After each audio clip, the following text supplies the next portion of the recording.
ওয়ালাইকুম। আমি ফরিদপুরের মেয়ে চাঁদনী। আমার বাবা নেই, আমার মা আছে। যদি কোনো সহৃদয়বান ব্যক্তি আমার দায়িত্ব নিতে চান, তাহলে অবশ্যই ভাইয়াদের সাথে যোগাযোগ করবেন। সুপ্রিয় দর্শক, আসসালামু আলাইকুম। জীবনের গল্পে আপনাদের স্বাগতম। ক্যামেরার সামনে দাঁড়িয়ে আছে এই মুহূর্তে একটা অসহায় বোন। আমরা শুনবো তারই জীবনের গল্প। আসসালামু আলাইকুম আপু, কেমন আছেন? ওয়ালাইকুম আসসালাম। আলহামদুলিল্লাহ ভালো। আপনি? আলহামদুলিল্লাহ ভালো আছি। আপু, আপনার নাম কি, কোথা থেকে এসেছেন? চাঁদনী, ফরিদপুর থেকে আসছি। ফরিদপুর থেকে এসেছেন। আপনার বয়স কত? 21 বছর।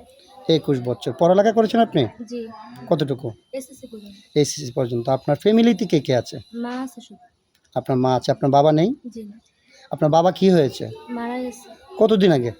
আমার যখন 10 বছর তখন। 10 বছর বয়সে আপনার বাবা মারা গেছে। আপনার কোনো বড় ভাই নেই, তাই না? বড় ভাই আছে কিন্তু ও বিয়ে করার পর আলাদা হয়ে গেছে, আমাদের যোগাযোগ করা হয় না। এখন তাহলে আপনার সংসারটা চালাচ্ছে কে? মা বাসার বাড়িতে কাজ করে। আপনার আম্মা বাসা বাড়িতে কাজ করে, সেই সুবাদে আপনি চলছেন, আপনি কোনো কাম কাজ করছেন না। আচ্ছা, ঠিক আছে। আপনাকে যেহেতু আপনার বাবা নেই, আপনার মা মানুষের বাসায় কাজ করে, তো হয়তো যৌতুকের টাকার জন্য বিয়ে শাদী দিতে পারছেন, তাই তো? জি। আচ্ছা আপু, তাহলে আপনি আমাদের ক্যামেরার সামনে কি জন্য আসছেন?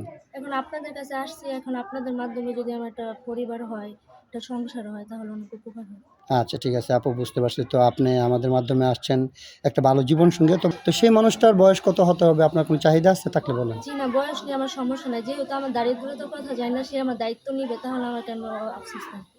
আচ্ছা, ঠিক আছে আপু, সুন্দর কথা বলছেন। আমরা ভিডিওটা পাবলিক করার পরেতে অনেক ভাই আমাদেরকে নক দিবে যে চাঁদনির সাথে যোগাযোগ করতে চাই, চাঁদনিকে আমি বিয়ে করতে চাই।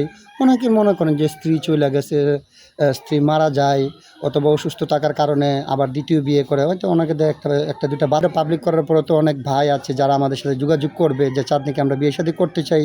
অনেকে স্ত্রী চলে গেছে অথবা মারা যায় অথবা অসুস্থ থাকার কারণে দ্বিতীয় বিয়ে করতে চায়, ওনাদের বাচ্চা কাচ্চা থাকে অনেকেরই। তো ওইরকম কোনো ভাই যদি আপনাকে বিয়ে শাদী করতে চায়, আপনি বসবেন? এখন ভাইয়া, মানুষের জীবনে তো অ্যাক্সিডেন্ট হইতেই পারে, এখন সেটা নিয়ে বসে থাকলে তো হবে না, তাই না? এখন তার তো জীবনে আগাইতে যেতে হবে, আমার সমস্যা নেই। আপনার কোনো সমস্যা নেই। জি। আপনি সুন্দর কথা বলেছেন। তাহলে ইনশাআল্লাহ অবশ্যই আপনার সাথে আমরা যোগাযোগ করে দেওয়ার ব্যবস্থা করব। তো আপু, আমরা ভিডিও পাবলিক করলে তো অনেকেই চাবে যে আপনার সাথে যোগাযোগ করবে। তো আপনার যোগাযোগের মাধ্যম কি আপনার সাথে? আমার তো পার্সোনাল ফোন নেই, এখন আপনাদের মাধ্যমে যদি যোগাযোগ করে, আপনারা যদি জানান আমাকে, তাহলে উপকার হয়। এখনকার যুগে কারো ফোন নেই এটা কোনো কথা? সবারই তো ফোন থাকে। আমরা তো খাবারই খাইতে পারি না, আবার ফোন চালাবো কিভাবে? রিয়েল বলতেছেন? জি, আচ্ছা, ঠিক আছে। তাহলে আমরা যদি আপনার কোনো ভাই আপনার দায়িত্ব নেয়, তার সাথে কখনো প্রতারণা করবেন না তো? কখনোই না। আচ্ছা, ঠিক আছে। কথা যেন মনে থাকে, হ্যাঁ? তো আপু, বিয়ের পরে স্বামীকে নিয়ে কোথায় ঘুরতে যাওয়ার ইচ্ছা আছে আপনার? সেটা স্বামীর জন্য তোলা থাক। আচ্ছা, ঠিক আছে। তাহলে আপু, রান্নাবান্না কেমন পারেন? জি ভালো। ভালো পারেন।